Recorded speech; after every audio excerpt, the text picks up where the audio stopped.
Kita tetap selalu berjalan bersama dengan Tuhan Yesus. Amin. Ya, melewati apapun, tadi katanya jalan dalam suka maupun dalam duka, kita tetap berjalan bersama dengan Yesus. Dan kalau Tuhan tidak berjalan bersama dengan kita, nah itu yang susah ya, itu susah banget ya. Tetapi sekalipun kalau Tuhan berjalan dengan kita, kalau kita harus melewati kesusahan, duka cita, maka itu tidak akan membawa kesusahan dalam kehidupan kita ya, karena Dia selalu bersama dengan kita. Amin. Kita mau belajar bagaimana berjalan bersama dengan Tuhan Yesus.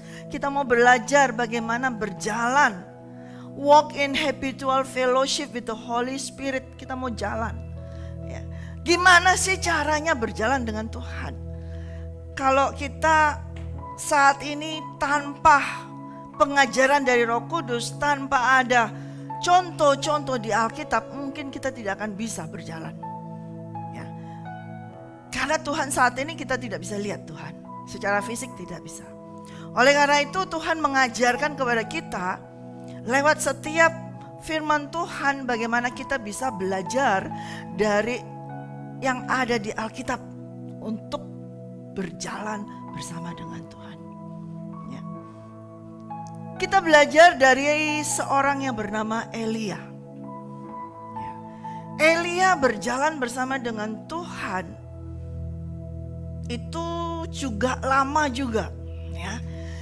Ketika Elia tidak diketahui, tidak ditulis kapan Elia dipanggil Tuhan, tetapi dia sudah bergaul dengan Tuhan dan dia menjadi nabi Allah. Katakan di Alkitab tertulisnya abdi Allah ya. Nabi Allah, abdi Allah, bergaul ya. Saudara-saudara, kita sudah sering ya, ada cerita-cerita dari tentang Elia yang sering kita bahas, kita sampaikan. Yaitu yang sangat terkenal adalah ketika ia membunuh 400 nabi-nabi palsu ya. Kemudian kenapa? Karena dia mereka bersaing, Elia bersaing dengan nabi-nabi palsu ini. Sebanyak itu mereka mempersembahkan korban.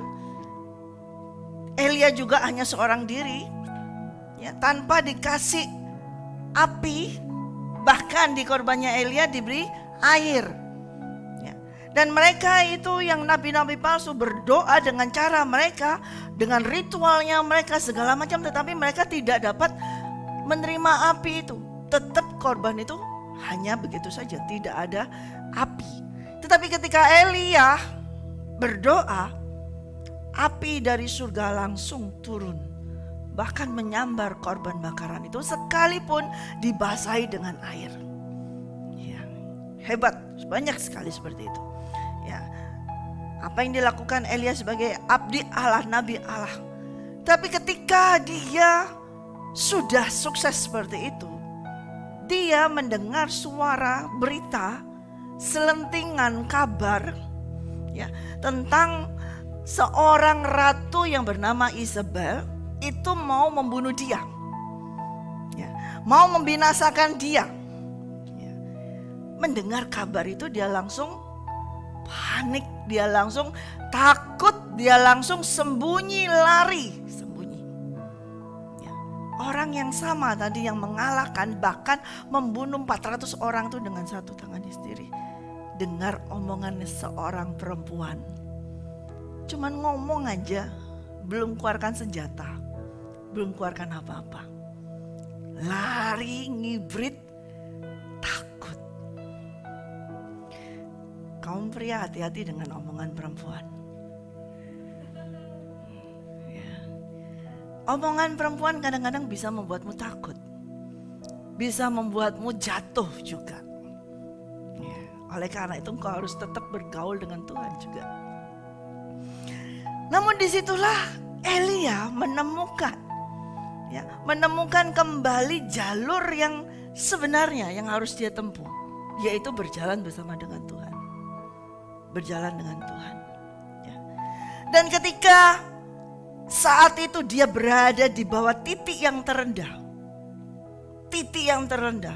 pasti kita ngalami, pernah gak di bawah titik yang terendah? Di saat di bawah titik yang terendah itulah Elia bertemu dengan Tuhan. Dan dia memulai suatu perjalanannya lagi yang baru di dalam kehidupannya. Dia mulai lagi bergaul dengan Tuhan, bergaul lagi dengan dia. Ya. Dikasih makan, dikasih minum, disuruh berjalan naik ke gunung. Gunung apa? Horeb. Ya. Untuk Tuhan mau menyatakan apa? Kemuliaannya. Tuhan mau menyatakan tentang dirinya nih siapa. Elia ini sudah lupa tentang Tuhan. Bukan lupa, tapi pergaulannya itu, relationshipnya itu sudah mulai agak renggang. Karena dia sibuk pelayanan, sibuk segala macam. Ya, mulai renggang. Makanya dengar omongan sedikit aja sudah mulai goyah, jatuh, takut. Ya, saking sibuknya dia membunuh nabi-nabi palsu. Sampai dia tidak ada waktu untuk bergaul dengan Tuhan kali ya. Karena memang kalau seseorang tidak bergaul dengan Tuhan pasti akan mengalami ketakutan. Dengar omongan apapun pasti dia akan takut. Tapi begitu dia bergaul dengan Tuhan, dia tidak akan mengalami ketakutan. Oleh karena itu Tuhan mengulang lagi, menyatakan dirinya lagi siapa dia kepada Elia, supaya Elia bisa berjalan lagi bersama dengan dia. Dan di Gunung Horeb itulah Tuhan menyatakan dirinya. Dengan ada apa? Gempa, angin besar, api. Tapi gak ada Tuhan. Baru seketika ada angin sepoi-sepoi. Elia itu jadi rebah. Dia yang barusan merebahkan 400 orang, dia hanya bisa rebah dengan angin yang sepoi-sepoi jatuh. Disitulah ia bertemu kembali muka dengan Tuhan Allah Bapa. Dan dia bangkit, dikatakan bangkit, kembalilah ke jalanmu. Di situ Elia kembali lagi. Cintanya itu muncul lagi dengan Tuhan. Kembali lagi, muncul lagi dengan Tuhan. Dan Tuhan pun melihat hati Elia. Yang betul sebetulnya pada saat Elia takut lari dari Isabel, itu bukan hati yang mendua. Bukan hati yang mau mengkhianati Tuhan. Bukan hati yang sudah jauh dari Tuhan. Tetapi hati Elia ini tetap melekat pada Tuhan. Namun memang harus mengalami proses di mana dia harus mengalami perjumpaan ulang dengan Tuhan. Jadi suatu refreshment, ada pembaharuan.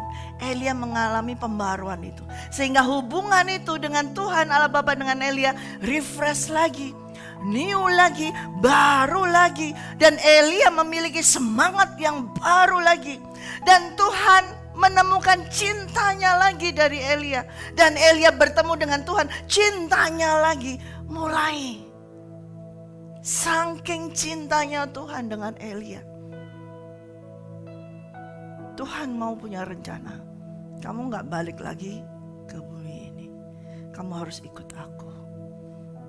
Tapi sebelum ikut aku, kamu harus menyelesaikan tugasmu terlebih dahulu. Maka itu ada, kita buka dalam 2 Raja-Raja. 2 Raja-Raja 2 ayat 1. 2 Raja-Raja 2 ayat 1. Menjelang saatnya Tuhan hendak menaikkan Elia ke surga dengan angin badai. Elia dan Elisa sedang berjalan dari Gilgal. Berkatalah Elia kepada Elisa, "Baiklah tinggal di sini sebab Tuhan menyuruh aku ke Betel." Tetapi Elisa menjawab, "Demi Tuhan yang hidup dan demi hidupmu sendiri, sesungguhnya aku tidak akan meninggalkan engkau." Lalu pergilah mereka ke Betel. Sebelum melanjutkan, saya akan mundur sedikit untuk bisa saudara mengerti. Kita buka dalam 1 Raja-Raja 19.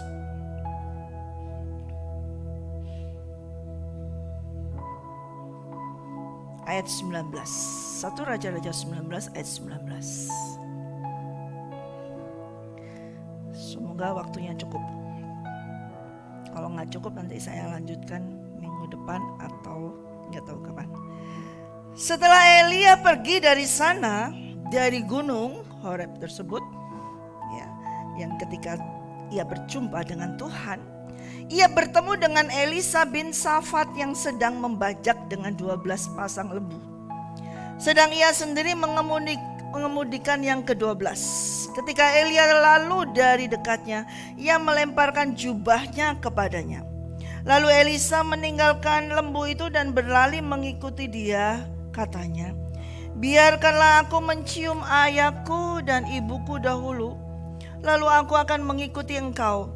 Jawabnya kepadanya, baiklah, pulanglah dahulu dan ingatlah apa yang telah kuperbuat kepadamu. Lalu berbaliklah ia dari Elia. Ia mengambil pasangan lembu itu, menyembelihnya dan memasak dagingnya dengan bajak lembu itu sebagai kayu api. Lalu memberikan daging itu kepada orang-orangnya. Kemudian makanlah mereka. Sesudah itu bersiaplah ia, lalu mengikuti Elia menjadi pelayannya. Ketika Tuhan berjumpa dengan Elia di gunung Horeb, Tuhan sudah berkata kepada Elia di ayat yang ke-15, pergilah, kembalilah ke jalanmu melalui padang gurun Damsyik, dan setelah engkau sampai, engkau harus mengurapi Hazael menjadi raja atas Aram. Juga Yehu cucu Nimsi haruslah kau urapi menjadi raja atas Israel. Dan Elisa bin Safat dari Abel Mehola harus kau urapi menjadi nabi menggantikan engkau. Nah, ketika Tuhan menyatakan demikian kepada Elia, Elia belum mengenal Elisa. Elia tidak mengetahui yang mana sih Elisa. Kalau yang Nehu, cucu Nimsi, semua mungkin dia sudah tahu dari raja-rajanya. Tapi tentang Elisa, Elia tidak mengetahuinya. Tetapi di dalam perjalanannya setelah itu, dia melihat, waktu dia berjalan, dia melihat ada seorang yang sedang mengerjakan tanah ladang, membajak. Saudara tahu membajak? Siapa yang pernah membajak? Pernah, ya. Dengan lembu, ya. Membajak itu orangnya ada di depan apa di belakang? Belakang. Dan lembu yang ini ada berapa pasang tadi lembunya Elisa? Ada 12. Ada 12 lembu, berarti 6 pasang. Ya, 6 pasang. Nah, itu mengendara atau mengendalikan 12 lembu itu sukar enggak? Ringan enggak? Lembu itu gede kan? Berarti itu dengan tali yang menjalar ini membajak. Dan lagi membajak tanah. Itu mengolak seperti ini. Itu membutuhkan suatu power yang luar biasa untuk memegang kendali ke-12 lembu. Kalau misalnya dia tidak bisa mengendalikan, dia bisa terplanting dan jatuh seperti itu, dan tidak terjadi pekerjaan pembajakan itu, maksudnya bajak tanah itu tidak akan terlaksana. Ya. Tetapi Elisa melakukan itu semua, pekerjaan itu, dia bekerja, sukar sekali membajak itu. Membajak tanah yang keras, itu sukar sekali.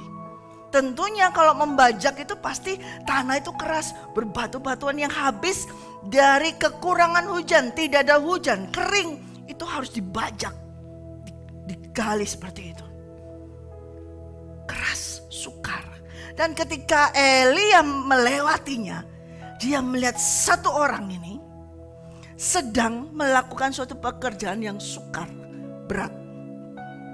Tidak bertanya siapa namamu, kamu berasal dari mana. Elia tidak perlu bertanya, karena di dalam Elia ada roh Allah yang bisa tahu, dan dia bisa melihat seorang yang sedang mengerjakan pekerjaan yang berat. Seorang diri dengan ketekunannya, dengan kesetiaannya, dengan kekuatan yang dia punya, walaupun tidak besar, tapi dia lakukan itu. Langsung Elia melepaskan jubahnya dan melemparkan itu kepada Elisa. Elia tidak bertanya siapa namamu. Elia tidak bertanya kamu berasal dari mana. Elia tidak bertanya kamu sudah terima Tuhan belum. Elia tidak bertanya, kamu punya istri, punya anak enggak? Kamu punya apa? Kamu punya? Tidak ada pertanyaan demikian daripada Elia. Jubah itu langsung dilempar. Dan Elisa pun ketika menerima lemparan jubah itu tidak bertanya, siapa engkau? Kenapa kau lemparkan jubahmu ke aku? Untuk apa ini? Dijualkah? Dikasih ke aku kah? Untuk apa ini? Tidak ada komunikasi, tidak ada pertanyaan demikian. Langsung Elisa meletakkan itu semua, menghentikan. Itu kendalinya direm, mungkin kayak gitu ya, gak tahu gimana caranya ngerem. Pokoknya berhenti. Itu lembu-lembunya. Tanpa ada komunikasi lain, pertanyaan. What do you mean? Apa artinya ini? Apakah aku dapat apa ini? Aku bisa dapat apa? Kalau kamu ini apa maksudnya? Dia ambil itu jubah. Langsung dia berkata apa? Izinkan, biarkan aku mencium ayahku dan ibuku dulu. Sudah langsung tahu. Ada komunikasi langsung di dalam roh. Langsung tahu. Dan dia berkata, aku setelah itu aku akan mengikuti engkau. Dan Elia berkata, pulanglah. Lakukan itu. Tapi jangan lupa apa yang sudah ku perbuat bagimu. Apa yang diperbuat Elia kepada Elisa saat itu. Elia sudah melempar jubahnya kepada Elisa. Jangan lupa itu. Jubah ini sudah dilemparkan. Jubahku sudah aku lemparkan ke kamu. Dan setelah itu Elisa memotong, menyembelih lembu. Dibuat korban. Itu pekerjaannya dia. Elisa seorang pekerja. Ketika dia tahu menerima jubah lemparan daripada Elia, dia tahu ini panggilannya dia. Dan dia berkata, oke, tunggu ya, aku mau pamit ke ayah ibuku. Dan setelah dia pamit ke ayah ibunya, itu pekerjaannya diringkes, dijual, semuanya. Dia tidak bekerja lagi. Dan dia pergi mengikuti Elia. Yang bekerja punya bisnis, segala macam itu bisnis. Kalau misalnya tanah yang kecil, apakah perlu sih dibajak dengan 12 lembu? Kayaknya gak perlu kan. Berarti yang dikerjakan oleh Elisa ini tanahnya besar. Jadi dia ini seorang pengusaha yang besar. Pada saat itu dia punya ladang yang besar. Dia bukan yang orang biasa. Kalau yang ladangnya kecil, ngapain pakai lembu bajaknya? Dengan manual, dengan tangan aja. Dia lembunya gak satu lagi, 12. Berarti itu tanahnya besar sekali. Tapi itu semua ditinggalkan. Ditinggalkan semua. Dibakar. Kayunya buat bakar itu pengorbanan lembu semuanya dibagi-bagikan ke orang-orang pegawainya semua. Sudah ya, kamu ini bawa ini buat makan kamu sebulan, setahun ini. Aku udah gak ada lagi di sini. Nah dikasih itu semua, lembu 12 itu dibagi-bagi semua. Bye, udah ya. Sekarang aku mau ikut tuanku yang baru ini. Yang dia tidak kenal. Dia cuma kenal jubahnya aja. Aku mau ikut tuanku ini. Dan sejak saat itu Elisa mengikuti Elia menjadi bujangnya. Luar biasa sampai di sini. Kok mau Elisa? Kok mau? Kemana? Nggak tahu. Elia punya apa? Nggak punya apa-apa. Cuma jubah itu doang. Lalu langsung mengikuti. Dan terus perjalanannya banyak mengikuti. Dan sejak saat itu Elisa menjadi bujangnya Elia.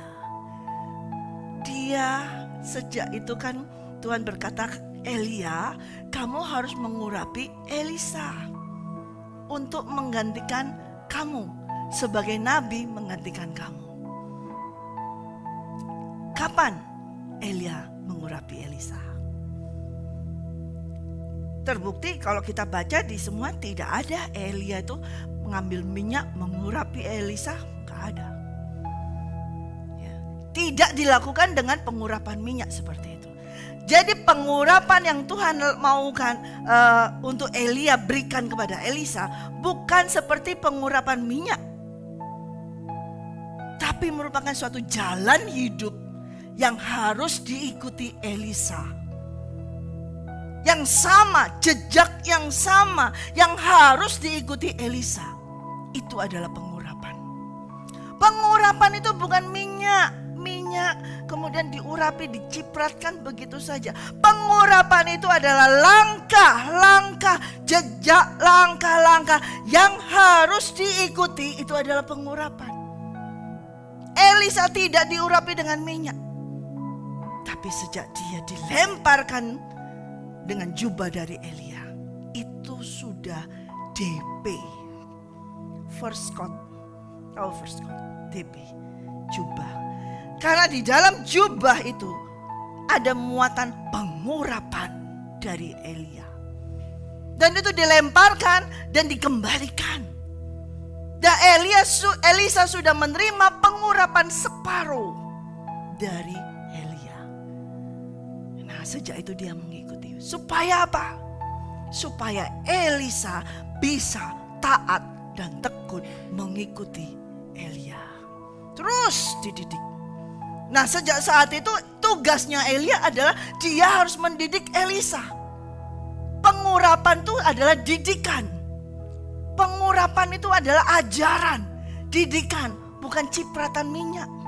Tapi didikan, dan orang yang mau diurapi harus mengikuti orang yang diurapi ini.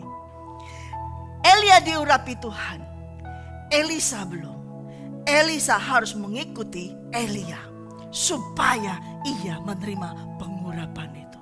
Terus jalan terus sampai habisnya waktu, sampai berjalanlah waktu semuanya, sampai pada akhirnya Tuhan berkata kepada Elia, sudah waktunya engkau naik.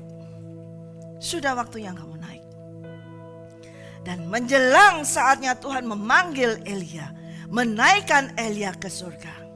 Di situ Elia mulai harus lebih lagi, mulai membawa Elisa ke rute yang pernah dia lalui. Jadi mereka itu pada saat pertama itu mereka berada di saat itu ada di mungkin di daerah ini ya. Jadi mereka ini berjalan dari Gilgal. Berarti mereka startnya tuh di Gilgal. Mereka berjalan. Di Gilgal mereka berjalan. Kemudian Elia berkata kepada Elisa, kamu tinggal di Gilgal aja, karena aku mau jalan lagi ke Betel. Kenapa Elia harus membawa Elisa berjalan dari Gilgal? Tidak langsung dibawa. Karena Gilgal ini mempunyai arti. Di situ adalah mempunyai arti sebagai suatu iman, faith, salvation.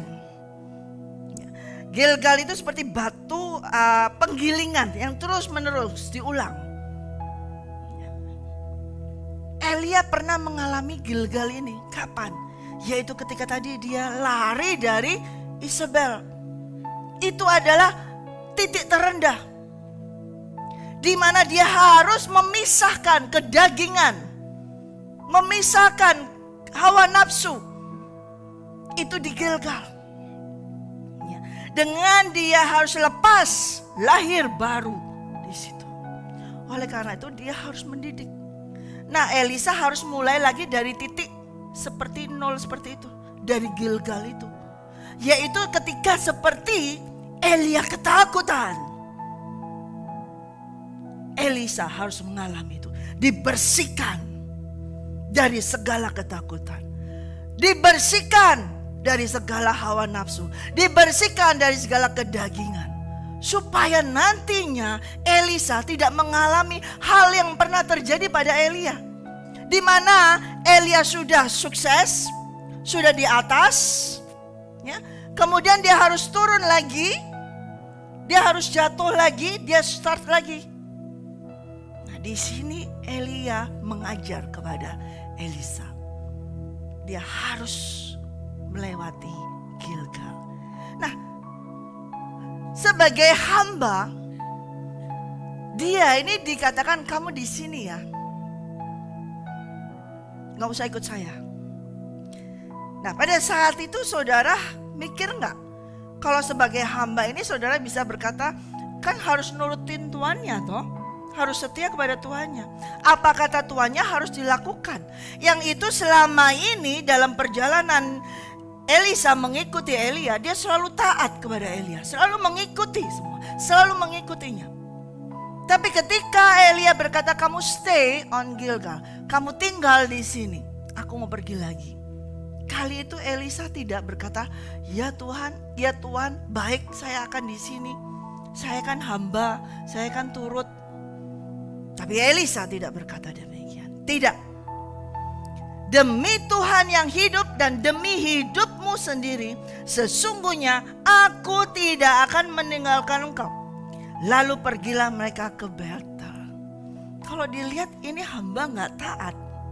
Ini hamba gimana sih? Kan seharusnya hamba itu apa? Taat kepada Tuhannya. Dibilang kamu tinggal di sini, tapi dia gak mau. Enggak, aku ikut kamu. Sudah kamu di sini, aku gak butuh kamu lagi. Istilahnya, lu gua pecat deh. Gua gak butuh lu lagi. Lu di sini, gua bisa pergi sendiri. Tapi Elisa bilang, tidak, aku akan mengikutimu. Ya. Lanjut yang ayat yang ketiga. Pada waktu itu keluarlah rombongan nabi yang ada di Betel mendapatkan Elisa. Lalu berkata kepada mereka, sudahkah engkau tahu bahwa pada hari ini Tuhanmu akan diambil daripadamu oleh Tuhan terangkat ke surga? Jawabnya, aku juga tahu, diamlah. Nah saudara, setelah dari Gilgal ke Betel, itu jaraknya tuh jauh juga. Mungkin perjalanannya lama. Nah di Gilgal itu juga ada kaum nabi-nabi. Di Betel itu juga ada kaum nabi-nabi. Setelah mereka berjalan lama sampai di kota Betel, mereka ketemulah dengan rombongan nabi-nabi. Mulai ada yang manggil, sah, sini sah. Lu tahu gak sih Elia itu bakalan mau diambil, mau diangkat oleh Tuhan. Karena rombongan nabi-nabi ini juga kali berdoa kali. Bisa tahu bahwa Elia akan diangkat oleh Tuhan. Lu tahu gak? Ngapain lu kok lu tahu dia mau diangkat oleh Tuhan? Lu ngapain ngikutin dia? Ngapain lu ngintil dia? Tinggalin. Lu tahu gak sih? Tahu, gue juga tahu. Diam lu. Gitu. Elisa berkata, sudah lu diam aja. Pokoknya gue ikut sama Tuhanku. Dia ikut terus. Rombongan nabi itu banyak sekali. Kemudian walaupun dikasih omongan segala macam seperti itu, supaya Elisa tidak mengikuti Elia, Elisa tidak mau dengar. Aku mengikuti Tuanku ini. Kemana Tuanku ini pergi, aku akan ikuti dia. Ayat 4, berkatalah Elia kepadanya, hai Elisa, baiklah tinggal di sini, sebab Tuhan menyuruh aku ke Yeriko. Tetapi jawab Elisa, demi Tuhan yang hidup dan demi hidupmu sendiri, sesungguhnya aku tidak akan meninggalkan engkau. Lalu sampailah mereka di Yeriko. Sampai situ dulu. Dari Gilgal ke Betel itu lumayan jauh. Jadi Gilgal itu sebetulnya lebih dekat ke Yeriko. Gilgal ke Yeriko itu jaraknya dekat. Tapi dari Gilgal sama Elia diajak ke Betel. Jauh. Di situ di Betel ini, diajak ke Betel ini, Elia mau menguji Elisa. Sudah, kamu gak usah ikut. Tapi ternyata ikut. Diuji. Dipecat, tapi tetap ikut lagi. Lo mau ikut gak dapat apa-apa lo, gak dapat bayaran lo, gak dapat apa-apa. Ikut pokoknya aku ikut. Gak dapat PK lo, ikut pokoknya aku ikut. Terus ikut dia. Ya. Diuji. Dan di Betel. Apa itu Betel? Betel, yaitu rumah Tuhan. Ketika Abraham berjumpa dengan Tuhan, dia di situ membangun apa? Suatu mezbah kepada Tuhan, mengucap syukur. Ketika Yakub berjumpa dengan Tuhan, juga Yakub membangun mezbah. Disitulah Tuhan hadir, disitulah tempatnya Tuhan. rumah Tuhan. Ya, rumah Tuhan, diajak ke rumah Tuhan. Nah, akhirnya mereka sudah sampai di situ, di Betel. Ada rombongan tuh, teman-temannya banyak, grupnya banyak, semuanya kayaknya di Betel itu, rumah Tuhan itu enak nggak? Rumah Tuhan enak, ada segala macam, ada makanan, ada minuman, semuanya ada, semuanya enak. Betel itu enak. Sudah mereka di situ, nggak langsung ini berjalan, mereka stay di situ, ada itu enak. Sudah mereka sehari 2 hari beristirahatlah mereka. Karena perjalanan mereka pada saat itu dengan jalan kaki, saudara, tidak dengan pesawat, tidak dengan kendaraan lain, tapi berjalan kaki. Tentunya capek, harus rest, istirahat berhari-hari mungkin. Ya, sudah. Pelayanan ada di situ, ada doakan orang, terkenal mungkin di situ, ketemu teman-teman yang lain, para nabi-nabi yang lain. Wah, enak ya di sini, Betel di sini enak. Ada pujian, ada penyembahan, ada segala macam, semuanya enak sini. Dan Elia melihat Elisa, dia suka ikuti pelayanan itu. Kemudian Elia berkata kepada Elisa, ya sudah, kamu di sini aja ya, kamu tinggal di Betel aja.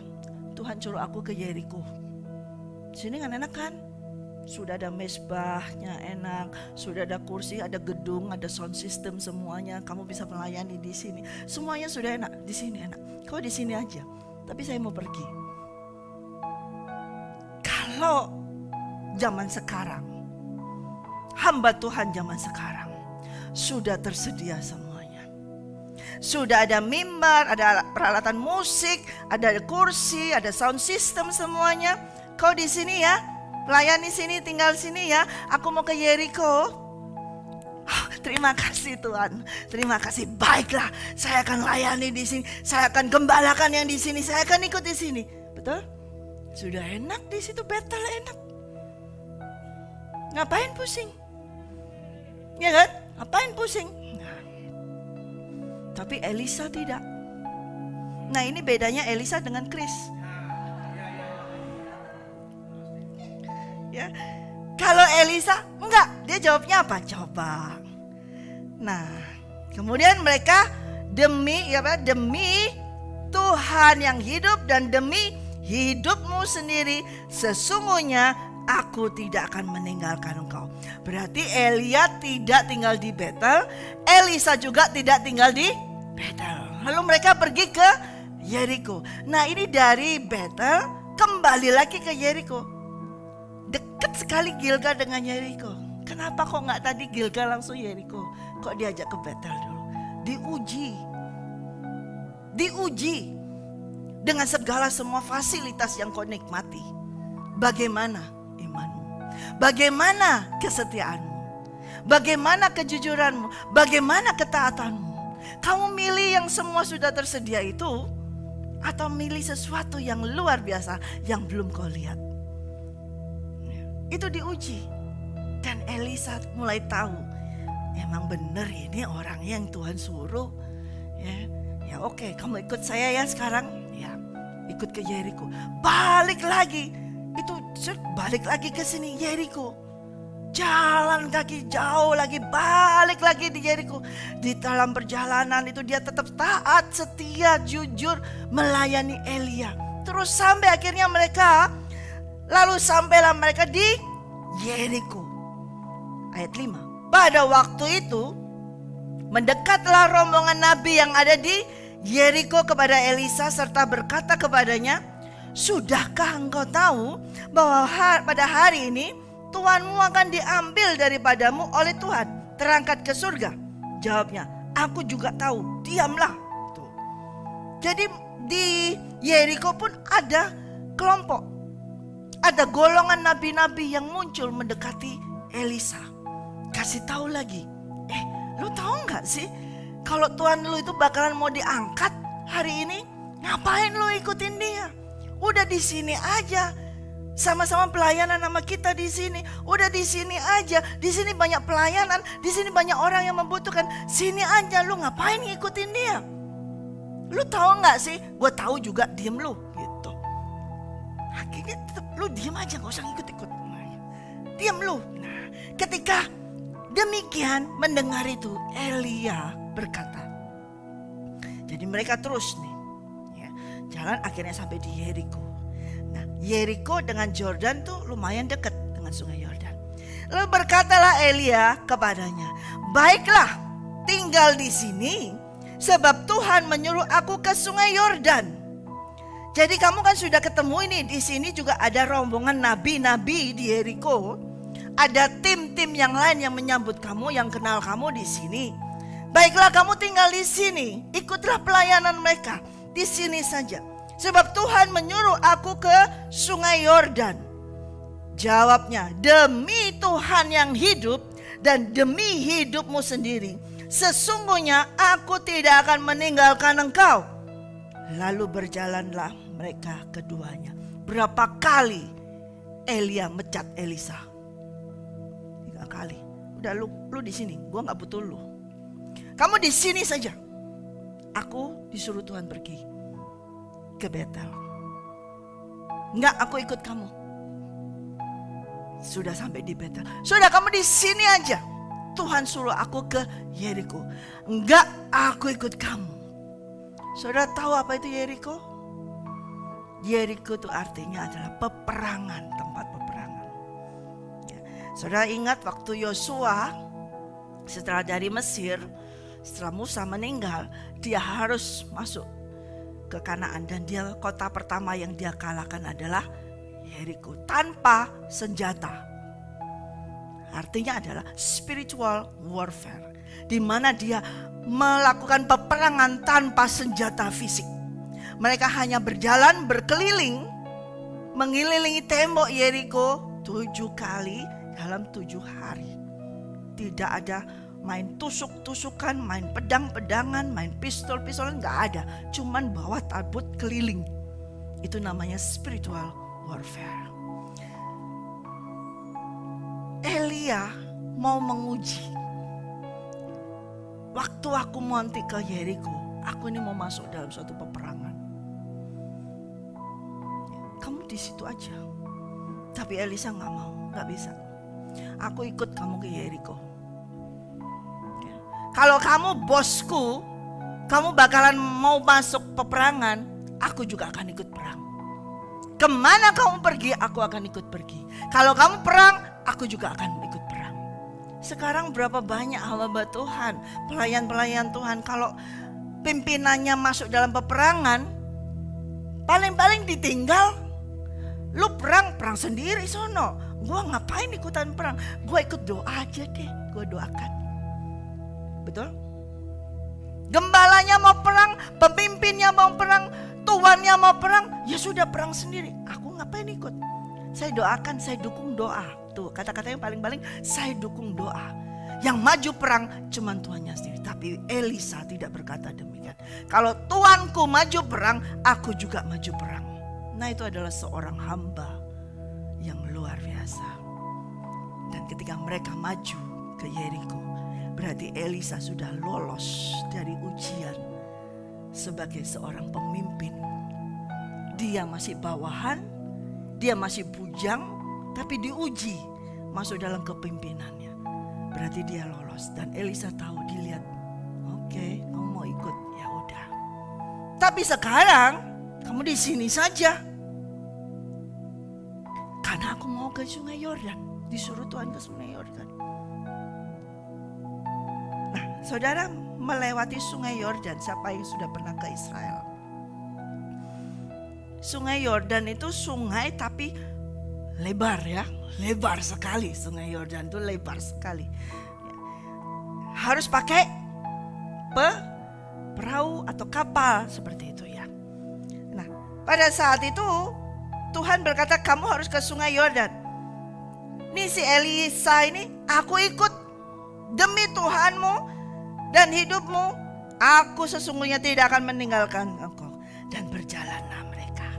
Nah, kemudian ketemu lagi ayat 7.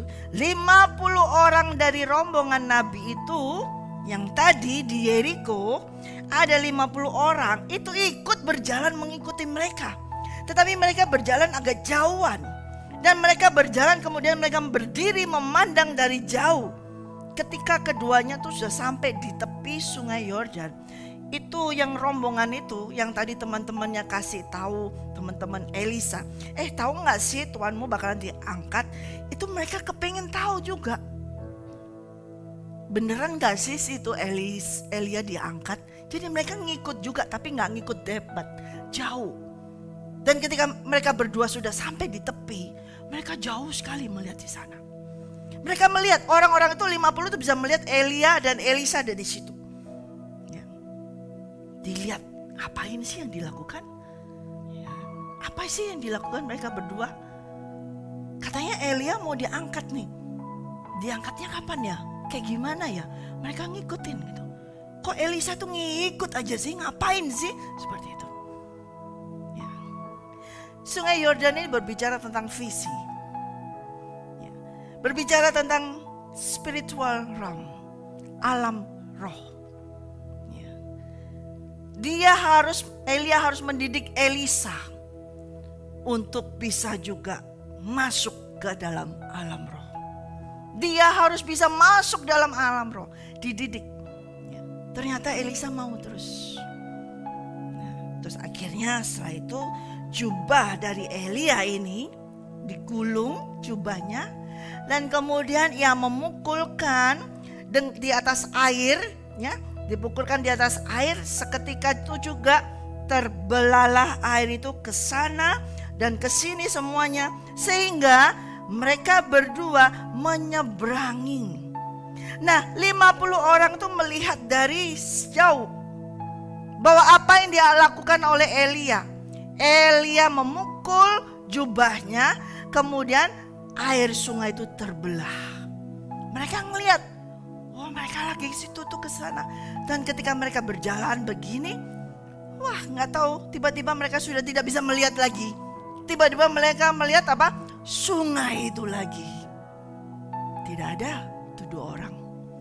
Mereka tidak bisa melihat karena mereka berdiri jauh sana. Ya.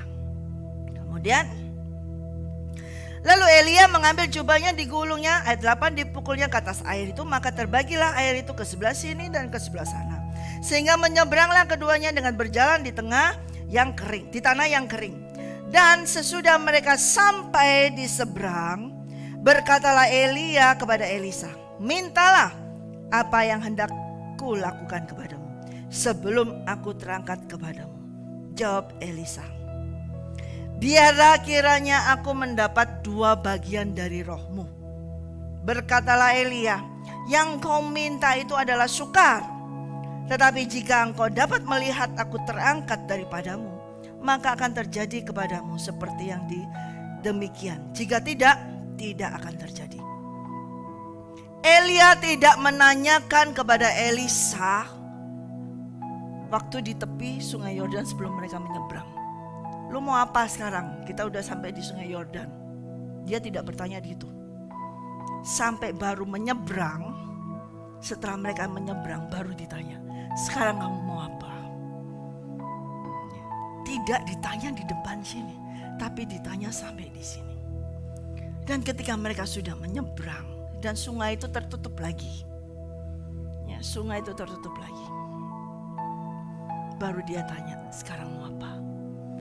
Elisa berkata, aku mau 2 kali bagian, mendapat 2 bagian dari rohmu. Elia berkata, sukar. Hal itu sukar. Tetapi kalau kamu dapat melihat aku terangkat daripadamu, maka terjadilah kepadamu seperti demikian. Jika tidak akan terjadi. Apa sih yang diminta Elisa dari Elia? 2 kali bagian rohmu. Apakah minta rohnya Elia? Kan Elisa sudah punya rohnya sendiri. Elisa tidak meminta roh dari Elia, tidak. Dan roh dari Elia tidak berguna bagi Elisa, karena Elisa di dalamnya sudah ada rohnya sendiri. Dan dia sudah menerima, percaya terus, mengikuti terus. Berarti dia sudah percaya. Apa yang diminta dari Elisa kepada Elia? Sebetulnya dia tidak meminta rohnya. Dia tahu di dalam Elia ada sesuatu yang luar biasa. Apa itu? Bukan roh, tapi hubungannya Elia dengan Tuhan. Itulah yang luar biasa. Bukan rohnya Elia, tetapi apa? Gaya hidupnya, kebiasaan hidupnya, pergaulannya dia dengan Tuhan. Itu yang mau diminta oleh Elisa. Dia sudah punya roh sendiri. Dan lagi, ingat tadi waktu saya sampaikan, ketika Elisa waktu membajak dan Elia lewat, dia melemparkan jubahnya. Dia sudah mendapat DP 50%. Dia harus menerima, dapat itu semua full. 50% DP itu bukan rohnya Elia, tapi hubungan Elia dengan Tuhan yang dia ikuti, yang dia pelajari. Baru 50% dia pelajari. Dia mengikuti Elia berjalan bersama dengan Tuhan dari belakang. Gaya hidupnya Elia dari pagi, siang, malam, bagaimana dia bergaul, berbincang-bincang dengan Tuhan, bagaimana dia berdoa, bagaimana Tuhan berbicara sama dia, diikuti terus sama Elisa. Tapi itu baru 50%. Nah, dia minta itu yang 50 ini ditambah 2 kali lipat. Aku mau hubunganmu dengan Tuhan itu 2 kali lipat. Hubungan Elia dengan Tuhan adalah intim banget. Sampai Tuhan tuh cinta banget sama Elia. Dan Elia, kamu gak usah kembali, kamu ikut aku di surga. Dan memang Elia tidak mengalami kematian, dia langsung diangkat. Itu one way, itu satu. Tapi Elisa minta 2 kali. Aku mau hubunganmu itu yang ke surga, tapi aku mau juga ketika aku kembali masih di sini, aku tetap harus bisa memiliki hubungan itu di atas. Nah, itu sukar. Maka Elia berkata, itu gak gampang. Kalau kita bergaul dengan Tuhan kemudian kita diangkat, itu mudah. Kemudian mati, diangkat mudah. Tetapi selama kamu masih hidup, tapi kamu masih bergaul dengan alam roh, dengan roh yang supranatural dari Tuhan, itu gak gampang, itu sukar. Tapi itu yang diminta Elisa. Bukan yang di alam roh ini aja. Di alam roh itu ketika dia menyeberang sungai Yordan, dia bisa melihat visinya itu alam roh. Tapi yang dimau oleh Elisa adalah supranatural itu yang di atas. Tapi bukan dia nanti mati. Tapi while he still live, selama dia masih hidup, dia bisa bergaul dengan yang di supranatural. Itulah yang sukar. Dan Elia berkata, gak gampang, itu sukar. Tapi kalau kamu bisa melihat aku diangkat, itu terjadi padamu. Kemudian terjadilah pada saat itu sedang mereka berjalan terus sambil berkata-kata, ayat ke-11. Tiba-tiba datanglah kereta berapi dengan kuda berapi memisahkan keduanya. Lalu naiklah Elia ke surga dalam angin badai. Ketika Elisa melihat itu, maka berteriaklah ia, Bapakku, Bapakku, kereta Israel dan orang-orang yang berkuda. Kemudian tidak dilihatnya lagi, lalu direnggutnya kan pakaiannya dan dikoyakkannya menjadi 2 koyakan. Sesudah itu dipungutnya jubah Elia yang telah terjatuh. Lalu ia berjalan pulang dan berdiri di tepi sungai Yordan. Itu gak gampang. Memiliki hubungan pergaulan, walk in habitual fellowship with the Holy Spirit, sampai di supranatural, tetapi kamu masih tinggal di bumi, itu gak gampang. Tapi kalau terus kemudian kamu diangkat, itu mudah. Mati langsung meninggal mudah. Tapi kalau kamu kembali di sini, itu gak gampang. Itu butuh masuk kamu ke alam supranatural, di mana Elia berkata, kalau kamu bisa melihat aku diangkat, berarti kamu bisa melihat yang supranatural itu sudah, maka itu terjadilah padamu. Nah, itulah 2 kali lipat yang dimaui oleh Elisa. Dan memang Elisa melihatnya. 50 nabi-nabi itu tidak melihat Elia diangkat. 50 orang di sana tidak bisa melihat Elia diangkat. Hanya Elisa yang bisa melihat pada saat Elia diangkat. Dan kalau Elisa bisa melihat Elia diangkat, maka Elia menerima semuanya itu. Nah, ketika itu juga dia menerima, mengambil jubah dari Elia. Dan dia lakukan, dia gulung itu lagi. Dan dia kembali lagi ke rute yang tadi. Dia harus kembali mengikuti rute yang dilalui bersama dengan tuannya. Dipukulnya itu sungai Yordan. Dan memang terbelah. Nah, orang-orang 50 nabi di sana mulai melihat ketika sampai di tepi sungai Yordan, ngelihat, itu rohnya Elia hinggap di Elisa sudah gitu. Karena apa? Elisa bisa membelah itu sungai dan kembali ke sana sampai ke seberang ke sana. Kenapa saya katakan mereka tidak bisa melihat Elia terangkat? Karena mereka berkata kepada Elisa, di sini loh banyak hamba-hambamu 50 orang. Suruh deh cari ke mereka ke sana, ke padang, ke hutan sana. Suruh mereka ke sana. Kali-kali Elia itu diangkat oleh Roh Allah kemudian dijatuhkan di mana gitu loh. Gitu. Coba kita baca nih. Ini omongannya yang kayak gak rohani banget gitu loh. Ya, di ayat yang 14. Ia mengambil jubah Elia yang telah terjatuh itu, dipukulnya ke atas air, lalu sambil berseru, di manakah Tuhan Allah Elia? Lalu memukul air itu, lalu terbagi ke sebelah sini dan sebelah sana, sama seperti yang dilakukan Elia. Maka menyeberanglah Elisa. Ketika rombongan nabi yang dari Yeriko itu melihat dia dari jauh, mereka berkata, roh Elia telah hinggap pada Elisa. Mereka datang menemui dia, lalu sujudlah mereka kepadanya sampai ke tanah. Nah, mulai ini mengkultuskan. Ketika mereka melihat, wah hebat tuh Elisa yang tadi cuman bujang, Elisa tuh cuman pelayan hamba. Kalau Elia masuk akal, dia adalah nabi, dia mah hamba tuh Elisa. Tapi sekarang dia lihat, kok bisa tuh dengan digulung jubah gitu, sungai juga terbelah. Waduh, itu rohnya Elia hinggap di Elisa. Wah, ini orang nih, penting ini kita harus sujud nih. Mereka semua sujud kepada Elisa. Nah, ini orang mulai mengkultuskan. Nabi-nabi itu bukan sungguh-sungguh nabinya Tuhan. Mereka mulai mengkultuskan. Dan mereka berkata, ayat 16. Coba lihat, di antara hamba-hambamu ini ada 50 orang laki-laki. Orang-orang tangkas, biarlah mereka itu pergi mencari Tuhanmu. Jangan-jangan ia diangkat oleh roh Tuhan dan dilemparkannya ke atas salah satu gunung atau ke dalam salah satu lembah. Elisa menjawab, janganlah, suruh pergi. Tetapi ketika mereka mendesak-desak dia sampai memalukan, maka berkatalah ia, suruhlah pergi. Mereka menyuruh 50 orang, orang-orang itu mencari 3 hari lamanya, tetapi tidak bertemu dengan Elia. Ketika mereka kembali kepada Elisa yang masih tinggal di kota Yeriko, berkatalah ia kepada mereka, bukankah telah kukatakan kepadamu, jangan pergi. Nah, ini mereka berarti 50 nabi-nabi tidak bisa melihat dalam alam roh. Dia bukan nabi. Dia tidak bisa melihat yang dilihat oleh Elisa.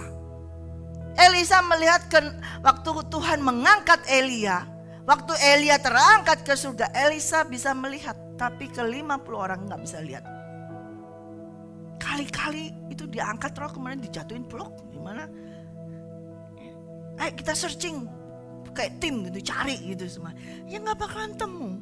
3 hari mereka cari. Gak akan temu. Gak rohani. Karena mereka tidak masuk dalam alam roh. Bagaimana mengikuti Tuhan? Bagaimana Elisa mengikuti Elia? Dia harus mengikuti Elia sampai ke alam roh dan alam supranatural. Banyak orang hanya mengikuti sampai Gilgal. Ya, coba bisa ditayangkan. Gilgal, ya. Kemudian Betel, kemudian Yeriko, kemudian Sungai Yordan, tapi tepinya doang. Tunggu ntar ya, sabar. Tepinya doang. Seberang gak bisa. Berapa banyak dari kita hanya berhenti sampai di tepi Sungai Yordan. Kemudian saudara sudah bisa, wow, karena di situ juga Yordan ini juga spiritual. Ini ya tentang visi, tentang alam roh. Tapi kalau cuma tepinya aja, engkau nggak akan bisa ngeliat apa yang terjadi di supranatural. Jadi harus menyeberang. Ya. Pada saat itu Elia ada di tepi sungai Yordan.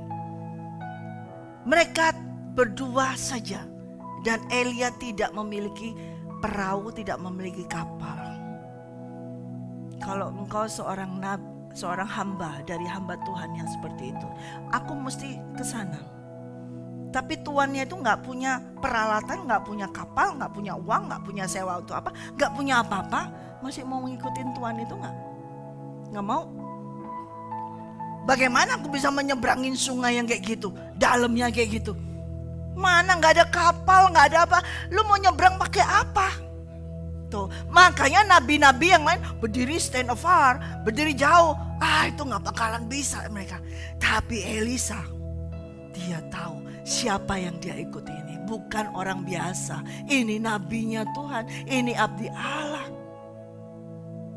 Nah, seringkali orang mengikuti hamba Tuhan secara fisik. Dilihat punya apa sih dia? Gak punya apa-apa. Gak mungkin bisa melakukan apa-apa. Nah, kalau sudah dibatasin seperti itu, berarti hanya berdiri di tepi sungai Yordan. Sampai di situ. Tapi Elisa, no, aku mau sampai seberang. Aku harus mengikuti apa yang dijalani oleh Elia. Aku harus ke sana dan aku harus dapat 2 kali lipat dari itu. Aku mau. Ini seorang hamba yang luar biasa yang akan menjadi leader yang luar biasa. Itu pendidikan yang luar biasa di situ. Dan dia nggak tahu gimana caranya. Pokoknya aku mengikuti Elia, ini hamba Tuhan. Dia pasti bisa. Karena Tuhannya Elia pasti akan membuat jalan itu. Yang tidak mungkin menjadi mungkin. Yang tidak ada jalan pasti akan ada jalan. Kelihatannya nggak ada jalan sungai Yordan. Sungai air. Tapi ketika melihat ketekunan dari Elisa. Jadi benar kamu mau ikut aku? Yakin? Barulah si Elia menggulung. Dan di situ Tuhan membuat suatu mujizat. Dan ketika sampai di sana, baru ditanya, mau minta apa? Baru kamu dapat gaji. Baru kamu dapat PK-nya. Jalan dari Gilgal, Betel, Yeriko, masuk dalam peperangan. Dari Yeriko ke tepi sungai Yordan, gak dapat PK sama sekali. Gak dapat uang gajian sama sekali. Paling-paling dapat makan doang. Dan tidak ditanya, ngapain lo ikut gua? Gak ditanya, lo minta apa? Gak ditanya. Tapi baru setelah kamu mau, kamu bisa melihat alam roh. Masuk, seberang, melihat visi, bisa melihat visinya Tuhan, bisa melihat visi menara doa, bisa melihat itu menara doa visinya di mana? Menyeberang sungai. Ketika sampai di seberang, barulah supranatural itu ada. Kalau kita hanya bisa melihat secara alam roh saja, belum saudaraku. Apalagi saudara-saudara kalian, saudara pendoa. Jangan cuma berdiri di tepi sungai Yordan. Itu belum. Tapi engkau harus seberang itu sungai Yordan. Baru engkau akan melihat yang sesungguhnya, yaitu supranatural. Baru engkau bisa berhubungan dengan Tuhan Allah Bapa yang luar biasa itu. Yang tidak bisa dilihat di sini. Tidak bisa dilihat di tepi sini. Tapi banyak orang di tepi sungai Yordan sudah pesta pora, sudah hore-hore, sudah suka-suka cita, sudah seenaknya sendiri. Sudah, wah gue sudah bisa kemana-mana. Ini kan alam roh sudah bisa kemana-mana. Tidak saudara, harus seberang sungai Yordan. Setelah nyebrang sungai Yordan, disitulah ada kereta api. Disitulah ada kereta berkuda. Disitulah adalah kemuliaan Tuhan yang hanya bisa dilihat setelah engkau menyeberangi sungai. Walk in with Jesus. Walk habitual fellowship with the Holy Spirit. Bukan secara fisik saja, harus masuk alam roh. Dan bukan hanya alam roh saja, harus alam supranatural. Karena di sana tempatnya. Nah, ini sesuai dengan skema daripada kerajaan surga. Gilgal itu adalah keselamatan. Setiap orang harus masuk lewat keselamatan. Gilgal. Di situ dibersihkan, digiling, dibersihkan dari dosa, dari kedagingan, semua dibersihkan. Situ. Ya, dibersihkan. Ya. Kemudian dia harus nggak sampai nggak hanya, udah dikatakan si Elia berkata kepada Elisa, udah lu stay aja di Salvation, lu di situ aja, lu stay aja di Gilgal. Di situ sudah aman, sudah dapat keselamatan kok, kamu sudah selamat. Tapi Elisa berkata, enggak, aku nggak mau di sini aja. Aku mau ikut engkau kemanapun engkau pergi. Dan Elia naik lagi ke Betel. Di situ ada rumah Tuhan. Kalau rumah Tuhan berarti ada Roh Allah, ada Roh Kudus. Di situ di Roh Kudus mulai masuk dalam stage ujian, tes, diuji. Semuanya engkau dibersihkan, dipenuhi semuanya, dimulai diuji. Masuk dalam state ujian, diuji. Diuji bagaimana ketika engkau melihat semuanya itu sudah tersedia, semuanya wah kayaknya enak. Di situ diuji. Ya, mulai. Enak deh sini. Sudah ada, semuanya ada Roh Allah, ada hadirat Tuhan. Terasa hadirat Tuhan luar biasa. Udah di sini aja. Udah kamu di sini aja. Kamu sudah dipenuhi Roh Kudus, di sini aja. Hanya berhenti sampai di state di situ level Roh Kudus, dan berhenti hanya sampai di rumah Tuhan di Betel aja. Bahasa roh semua. Nyanyi luar biasa di situ. Tapi Elisa, aku nggak mau. Aku mau naik lagi, ikut engkau naik. Maka dia naik lagi sampai ke Yeriko. Yeriko itu apa? Warfare, spiritual warfare. Di mana engkau mulai melakukan apa? Ketika Yosua menghancurkan kota Yeriko, tidak dengan kedagingannya. Makanya dikatakan divine healing and blessing. Divine, ilahi. Engkau menerima lagi di situ bukan dengan kerja kerasmu. Elisa, engkau tidak akan menerima berkat di situ dengan lembumu lagi, hasil pekerjaanmu yang lama, tapi engkau menerima berkat ilahi, berkat yang daripada Tuhan. Engkau mengalami kemenangan bukan karena usahamu lagi, tapi kemenangan bersama dengan Tuhan Yesus. Yaitu ketika Yosua mengalahkan Yeriko, mereka tidak melakukan apa-apa, tidak berperang. Itu namanya divine healing and blessing. Tapi setiap dari kita harus masuk dalam peperangan ini. Tapi bukan dengan tenaga kita, bukan dengan kedagingan kita. Kita cuma tinggal maju. Divine, Tuhan, ilahi, Allah Bapa itulah yang berperang melalui kita. Sudah enak mengalami peperangan di sini, sudah kemenangan, menang. Ada berkat ilahi, ada kesembuhan. Sudah di sini. Maka Elia berkata, ya sudah kamu stay di sini aja ya. Kamu di sini aja, kamu sudah disembuhkan, diutuhkan, ya sudah menikmati semua, sini ya, di sini aja.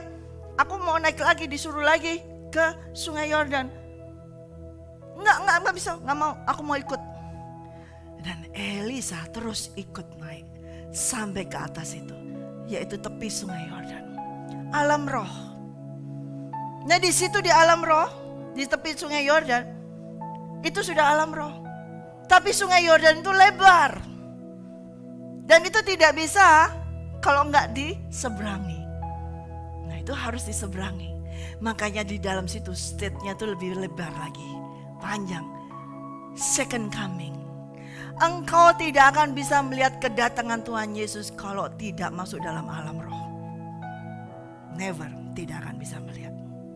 Tanpa engkau menyeberangi Sungai Yordan, tanpa engkau masuk spiritual realm, tanpa engkau masuk alam roh dan sampai masuk ke alam supranatural, engkau baru bisa melihat kedatangan Tuhan. Dan banyak orang stay di situ. Dan Elia, sini ya, tapi dia enggak, aku mau ikut. Akhirnya dibelahlah sungai itu. Dan Elia naik, diangkat. Di situ bisa dilihat oleh Elisa. Tapi orang yang tidak mengikuti Elia tidak bisa melihat dia naik. Oke, cukup. Ini skema ini adalah gambaran setiap orang harus melalui Gilgal, harus melalui Bethel, harus melalui Jericho, Sungai Yordan. Tapi jangan cuma di tepi, harus cross the river, harus menyeberang sungai. Ya. Saudaraku yang kekasih, kalau kita mau berjalan dengan Tuhan, kita harus pakai state level semuanya itu. Kalau kita cukup sampai di salvation saja, gak bisa. Enak memang sudah cukup. Tapi Elisa, no, aku mau lagi, aku mau lagi, aku mau lagi. Amin. Jadi kita harus terus maju. Saudara, ini belum selesai, akan saya lanjutkan. Nanti masih ada lagi mungkin akan saya lanjutkan. Tapi gak cukup kalau hari ini. Ya. Jadi ingat saudara, kalau kita mau ikut Tuhan Yesus, jangan hanya sampai di cukup saya sudah selamat, cukup saya sudah terima Roh Kudus, cukup aku sudah ditolong Tuhan, aku sudah diberkati, aku sudah menerima kesembuhan, semuanya ada peperangan menang, terus seperti ini menang, terus sudah tidak, tapi harus naik lagi masuk ke alam roh. Dan ke alam roh jangan hanya di alam roh, tapi harus sampai ke supranatural. Amin. Mari kita bangkit berdiri. Kita mau mengikuti Yesus. Pada saat itu Elisa mengikuti Elia, walaupun dia seorang diri, dia tetap mengikuti Elia. Ya. Saudara, kalau mau menjadi hamba Tuhan, saudara harus mau menjadi hambanya hamba Tuhan. Elisa mau menjadi hamba Tuhan, diurapi oleh Tuhan, mau diurapi. Tapi Elisa harus mau menjadi hambanya Elia. Setiap dari kita kalau mau menjadi hamba Tuhan, harus mau menjadi hambanya hamba Tuhan. Amin. Karamasyata karalalaba. Mengikut Yesus itu adalah keputusan kita.